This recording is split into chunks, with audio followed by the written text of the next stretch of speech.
Sir ఇప్పుడు జరుగుతున్న ఆట విడుపు కార్యక్రమం 2026లో భాగంగా ఇప్పుడు గత ప్రభుత్వం ఇలాంటి కార్యక్రమాలు నిర్వహించలేదు. కానీ ఈ ప్రభుత్వం వచ్చిన తర్వాత 2 సంవత్సరాలు కూడా ఆట విడుపు కార్యక్రమం నిర్వహిస్తున్నారు. ఇవాళ 2026 ఆట విడుపు ఇవాళతో లాస్ట్ రోజు ముగియబోతుంది. మీరు ఏ గేమ్స్లో పార్టిసిపేట్ చేస్తున్నారు? ఇప్పుడు నా పర్సనాలిటీని బట్టి నేను గేమ్స్లో పార్టిసిపేట్ చేయాలి. నాది హెవీ పర్సనాలిటీ. నాకున్న టీషర్ట్లు కూడా నాకు పట్టడం లేదు, ఇక్కడికి వచ్చిన టీషర్ట్స్. కానీ దాన్ని బట్టి ఈ దేంట్లో పార్టిసిపేట్ చేయాలనేది ఒకసారి చూసి మేము పార్టిసిపేట్ చేస్తాము. బట్ ఏదైనా స్పెక్టేటర్గా మాత్రం తప్పనిసరిగా ఉంటాను. ఇది ఒకటే కాకుండా అసలు మన ముఖ్య ఉద్దేశము ఇదివరకు పాత ప్రభుత్వము చేసిందా లేదా అంటే దాన్ని బట్టి మనకి ఏం అర్థమవుతుంది, పిల్లల్లో క్రీడా స్ఫూర్తి నేర్పించడానికి పాత ప్రభుత్వం ఏమీ చేయలేదు. అట్లాగని నేను పొలిటికల్ విమర్శలు చేసే ఉద్దేశం కాదు. కానీ ఈ ప్రభుత్వం వచ్చిన తర్వాత ప్రతి ఒక్కరు కూడా గెలుపు ఓటములు సహజంగానే మనం సమానంగా తీసుకోవాలనే ఒక మెసేజ్ వెళ్ళటం గురించి, మెసేజ్ ప్రజల్లోకి తీసుకుని వెళ్ళాలనే ఉద్దేశంతో మనం చేస్తున్న ప్రయత్నము.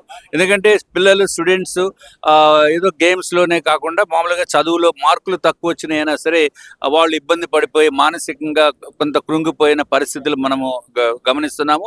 అటువంటిది ఏమీ ఉండకూడదు. తప్పనిసరిగా మనం చేయవలసిన కృషి మనం చేస్తాము. ఎన్ని మార్కులు వచ్చినాయా లేదా అనేది అది సెపరేట్ ఇష్యూ. అందుకు గెలుపు ఓటములు సమానంగా మనము స్వీకరించవలసిన బాధ్యత ఉంటుంది. ఆ విధంగానే ఉండాలి అని ఒక మెసేజ్ పంపించడం గురించి ఎమ్మెల్యేస్ ఎమ్మెల్సీస్ కూడా అందరూ పార్టిసిపేట్ చేసి మంచి ప్రోగ్రామ్స్ కండక్ట్ చేయడం జరుగుతుంది. సార్, ఇప్పుడు ఉన్న 11 మంది ఎమ్మెల్యేలు కానివ్వండి, లేకపోతే శాసన మండలి సభ్యులు ఉన్న వైసీపీ సభ్యులు కూడా ఒకళ్ళు కూడా పార్టిసిపేట్ చేయడానికి ఎలా చూస్తున్నారు? ఇప్పుడు పాపము వైసీపీ సభ్యులకి వాళ్ళు పార్టిసిపేట్ చేయాలని ఉంటుంది మనసులో. కానీ జగన్మోహన్ రెడ్డి గారు మరి ఆయన్ని చూసి భయపడో, లేకపోతే మరి ఆయన ఇన్స్ట్రక్షన్స్ ఇచ్చారో, లేకపోతే ఇక్కడ మిగిలిన ఎమ్మెల్యేస్ కలిస్తే మళ్ళీ వీళ్ళు ఏమన్నా ఫ్రెండ్షిప్ ఏర్పడిపోతుందో అనే భావనతోటి వారు చేసి ఉండొచ్చు. నాకు తెలియదు, వాస్తవం నాకు తెలియదు. బట్ వాళ్ళు కూడా పార్టిసిపేట్ చేస్తే పబ్లిక్కి ఒక మంచి మెసేజ్ వెళ్తుంది. ఇది మన గురించి కాదు, మనం నెక్స్ట్ జనరేషన్ గురించి, అలాగే మిగిలిన వాళ్ళకి, పిల్లలకి ముఖ్యంగా యంగ్స్టర్స్ మానసిక ఒత్తిడికి గురి అవ్వకుండా ఉండటం గురించి, గెలుపు ఓటములు సమానంగా మనం స్వీకరించాలి అనే ఉద్దేశంతో చేస్తున్న ప్రయత్నము. ఇది ప్రజల్లో కూడా అది అర్థమవుతుంది అనే ఉద్దేశము మా ప్రయత్నం మేము చేస్తున్నాం. శాసన మండలి చైర్మన్ కోయ మోషన్ రాజు కూడా మీరు వెళ్ళి కూడా గేమ్స్లో పార్టిసిపేట్ చేయండి అని చెప్పి శాసన మండలి కూడా ఆయన చెప్పారు. కానీ ఒక్క ఎమ్మెల్సీ రాకపోవడం మీరు ఎలా చూస్తారు అసలు? నేను అదే చెప్తున్నాను కదా, వారిది జగన్మోహన్ రెడ్డి గారు ఇన్స్ట్రక్షన్స్ ఉంటేనే కానీ వారు మూవ్ అవ్వరు.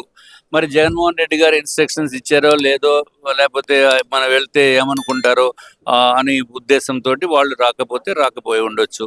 బట్ అలా అని చెప్పి వారికి స్పోర్ట్స్ పైన ఇంట్రెస్ట్ లేదు అని మనం చెప్పకూడదు. ఎందుకంటే దాంట్లో కూడా మంచి స్పోర్ట్స్ మెన్స్ ఉండారు. లేకపోతే పబ్లిక్ ఒక మెసేజ్ వెళ్ళాలి. That's basic intention. We have to the elections వచ్చినప్పుడే మాకు ఓటేయండి అని మేము అడుగుతాము, వారికి ఓటేయండి అని వారు అడుగుతారు. అది ప్రజలు నిర్ణయిస్తారు. సో దీనికి సంబంధం లేదు. పాలిటిక్స్కి సంబంధం లేకుండా ఈ కార్యక్రమం చేపట్టడం జరుగుతుంది. మరి మోషన్ రాజు గారు, గౌరవనీయులైన చైర్మన్ గారు, వారు వచ్చారు మొన్న ఓపెనింగ్కి. అట్లాగే అయ్యన్న పాత్రుడు గారు వచ్చారు, మిగిలిన వాళ్ళు వస్తున్నారు, మంత్రులు వస్తున్నారు. ఇది పాలిటిక్స్ అనేది ఆ టైంలో పబ్లిక్ ఇష్యూస్ మనము ప్రభుత్వం దృష్టికి తీసుకుని వెళ్ళటానికి అంతవరకునే లిమిట్ చేసుకోవాలి. కానీ ఇది ఇటువంటి మంచి కార్యక్రమాలకి రాకుండా ఉండటం అనేది కరెక్ట్ కాదు.